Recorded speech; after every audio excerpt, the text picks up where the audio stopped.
Hi, I'm alive. Proof of life. I've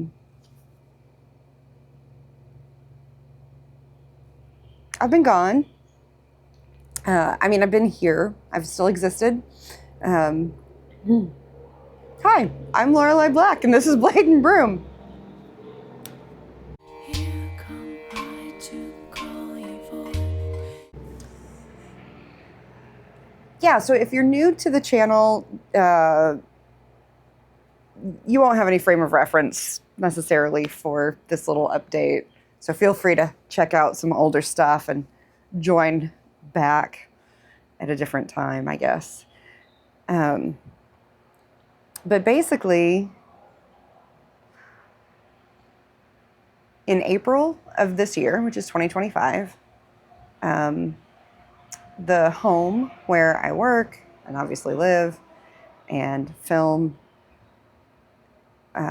was basically destroyed by a flood. It was rendered uninhabitable.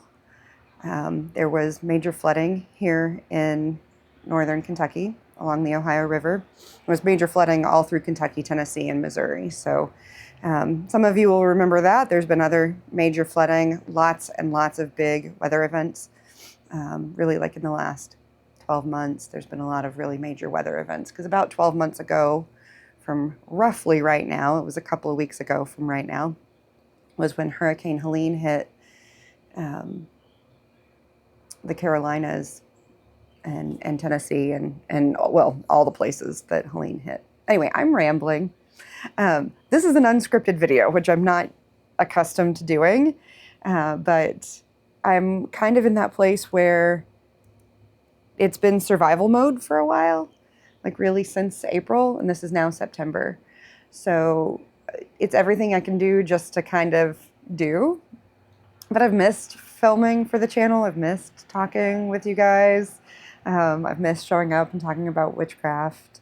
I've been able in the last couple of months to be a little bit more active on the Red Thread Academy Discord server. So for those of you that are in the Red Thread Academy and that are participating there in the Discord server, thank you, for just being there and participating. I know you don't do it for me or for really anybody else. You're doing it for you. But I'm glad that community exists because it's giving me a place to interact with community. Wow, more rambling than I thought. So yeah, I took a little bit of video. We had to evacuate is the short version. We had to evacuate. We had about 48 hours notice. Hey, I don't know if I'll even end up using this footage, but I'm taking it anyway. I have about 5 hours left in this house. I'm sitting in my little mess chair that I've recorded a lot of videos from. I've got a rug up over the top of it. These are things that I don't think are going to make it out in time. Got a lot of feels. Got a lot of feels. We're going to be okay.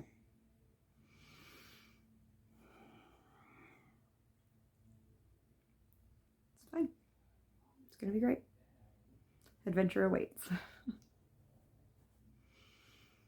See you on the other side. This was the very beginning of April. Essentially on April 4th,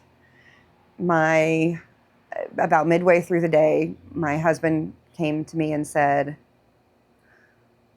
the water's going to get in to the house. And at the time, we thought it was just going to be a few inches into the house. And then there was an update a little while later, and we knew it was going to get up to about 3 feet into the house. And then, so we started calling in friends and family to help us move out what we could, because we knew we had about 48 hours from that point. And within 3 hours of that, we had the update that it was going to get much higher. So I have some pictures I'll show you of what it ended up looking like. And obviously I'm sitting here, the houses stood. So for those of you that have followed the channel for a while, you know that I live in a tiny home, and that there are 3 buildings here. So really there are what you might call 2 tiny homes and then an extra building, actually. So this building behind me over here had 2 bedrooms, a bathroom, and the library / magic room, which is where I filmed.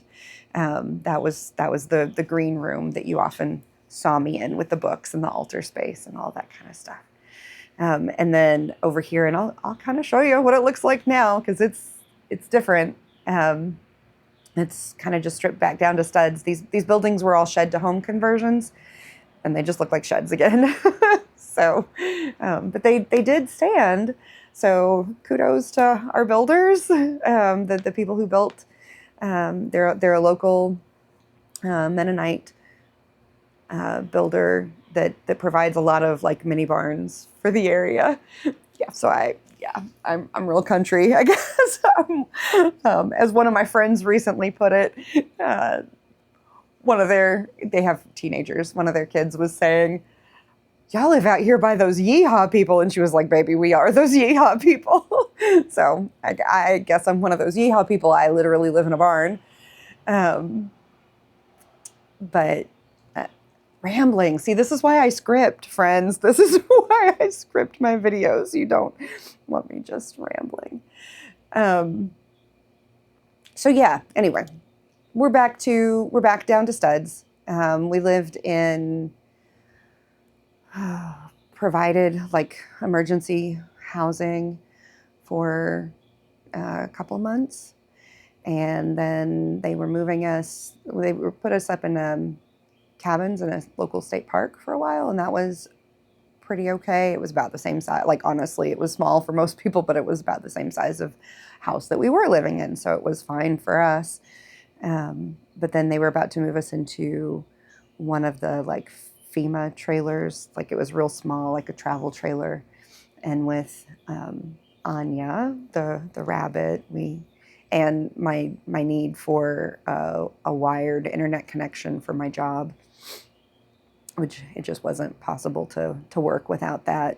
And I work from home as well, so we couldn't stay there. So we made other arrangements, and it's kind of hodgepodge of what's happening right now, which is why it's still very kind of survival mode. I'm not trying to like sing a sad song, like you don't have to play me the world's tiniest violin or anything. It sounds really catastrophic, and it was really catastrophic in a lot of ways. Nobody was hurt in our family. Nobody got injured.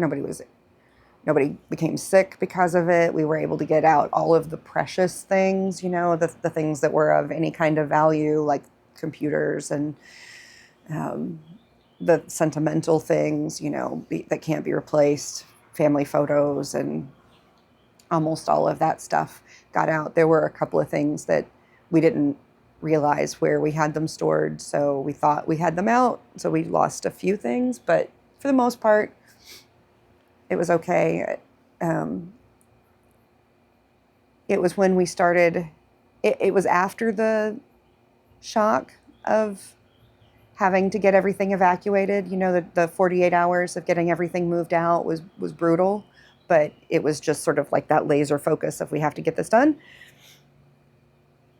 After that, when we had some downtime before the water got over my head in the house. So it was about 6 feet deep inside our buildings, and our buildings are raised off the ground. They're about 2.5 feet off the ground already, which is a good level up from the level of the river. So you can see the river here behind me right now, and I don't know how well you can tell from this angle about what a drop there is, but there's a good drop. So the river rose quite high before it reached us, but it got 6 feet up the walls. So basically it got to the tops of the windows, and we don't have pictures of how high it got with the water standing, just because the people that were going by on boats taking pictures didn't get pictures of that. But we definitely had the evidence of it. I'm going to try to interlace some photos and videos that we took along the way with this, just so you can see, because I know humans are curious. I know I would be curious about what that actually looked like. So we spent about a week where we just couldn't get into the house. So from Saturday the 6th until whatever that other Saturday was, actually the whole highway outside of our house was closed down. It was not passable. The only people that were getting through were people literally on boats that were using a boat to go up and down the road. Or that were flying drones or that kind of thing to be able to get images. So it was the following, I guess, Saturday or Sunday that we were able to get back into the house. Water literally flowed out of the doors when we opened them. A water line had broken inside one of the buildings, so there was like a $600 water bill from fresh water that was flowing, which is part of where that trickle was coming from. And then the really hard work of cleanup began. And we ended up filling 2 30-yard construction dumpsters. Around here they call those roll-off dumpsters because you roll them off the back of a truck, basically. So 2 30-yard roll-off dumpsters we filled with the things that were destroyed, which was most everything. And we saved a lot of stuff, but it was most everything. And then we had to catalog all of that for the insurance. It's nothing quite as fun as cataloging like all of your shit that drowned. Yeah, it was pretty demoralizing. Like I was in a pretty dark place for a while because it wasn't just that we lost stuff. Losing stuff isn't that big of a deal to me. I don't feel like I'm not that attached to things. I mean, I am attached to things. I think we're all it's human nature these days, I guess, to be a bit attached to things. But I've come to a pretty good place of not caring about the specific things as much, although my magic stuff, that's a different issue.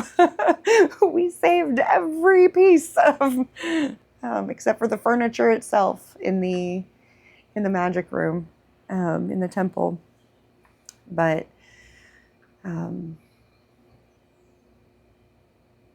it's more that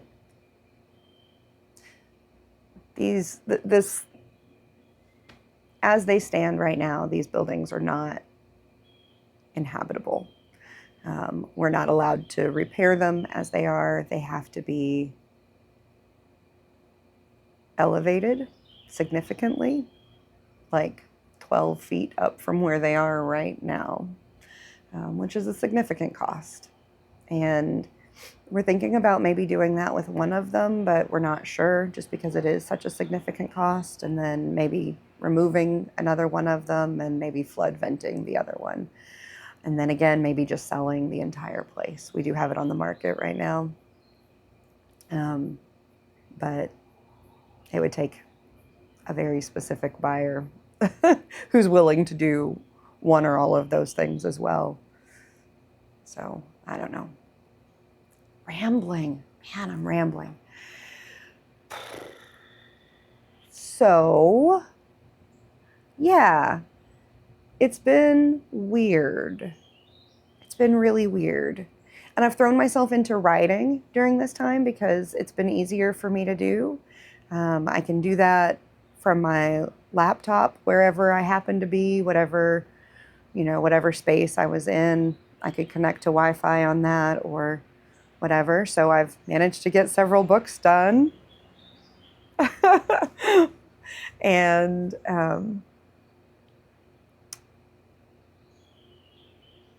reimagining what my future looks like a little bit. My business is going to continue running.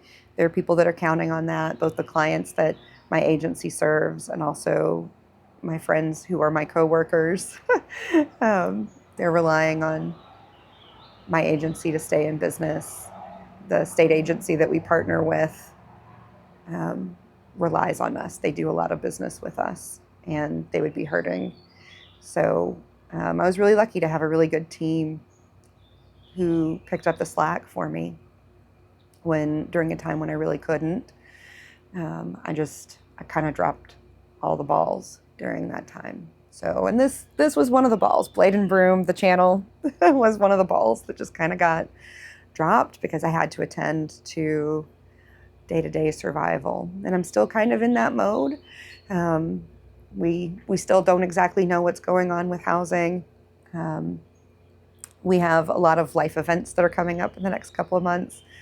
Like, not to get into too many personal details, but there's my eldest spawn is getting married at the end of October. So we've got a Samhain wedding coming up, and it's big to do. And I'm an event planner and kind of I'm like the wedding planner for this event and the mother of the bride. And I and her father both have really big families. So it's a three-ring circus. It's going to be a beautiful and lovely three-ring circus, but it is a three-ring circus. And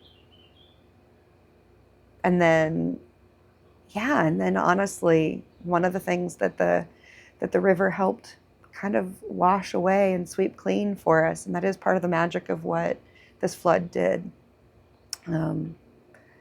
It gave my husband and I some ability to rethink what our future was going to look like. And that was hard because it felt like a death of a vision that we had, but it was an opportunity to reimagine what our 50s are going to look like. I turned 50 years old this month in just a few weeks. So it gave us an opportunity to kind of to go, what do we want to do? And he's already retired or semi-retired, mostly retired. And I'm not, but I'm working toward being semi-retired. And my job, I can do my job literally anywhere in the world. So we're thinking of doing a little traveling. So in the next, over the winter coming up, you may see me in some different locations. I plan on filming about that, about figuring out what a bioregional witch, what a witch who's really rooted to the land, a very folkloric witch does when she's no longer in a landscape that she's familiar with. How do I go and be my most authentic witchy self